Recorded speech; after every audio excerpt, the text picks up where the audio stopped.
So our project is the development of the Health Equalities Framework, the HEF, and that's an outcome measure for learning disabilities nursing. And the way it works is it measures the impact of health inequality that somebody with a learning disability faces before you do an intervention, and then you use it again when you evaluate to see whether you've reduced the impact of that health inequality. And we work in lots of different places, so we could be working in a school or a prison or a community team or a primary health team or acute trust or social care and so on. So to find one outcome measure that every nurse could use is just really difficult. So we thought instead of looking at illnesses, if we looked at that sort of public health measure, we could perhaps see whether what the nurse does makes a difference to that. So that's what it's about.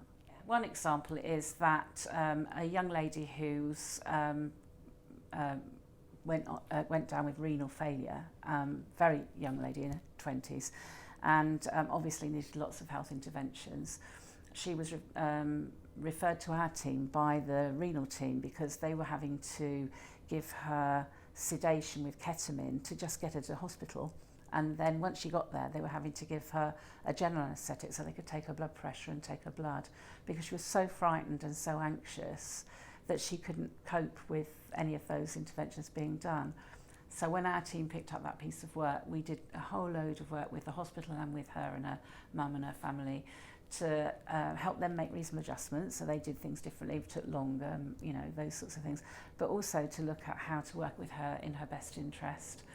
And our nurses brought in a process of therapeutic clinical holds, which meant she could have her blood pressure and blood taken at home without the need for any medication, and in a much less stressful way for her and for everybody else involved.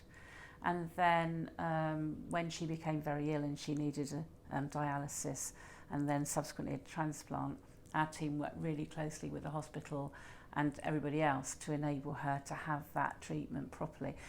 At one point, they weren't sure if they were going to be able to treat her at all because they felt that she was so likely not to comply that it wouldn't be possible.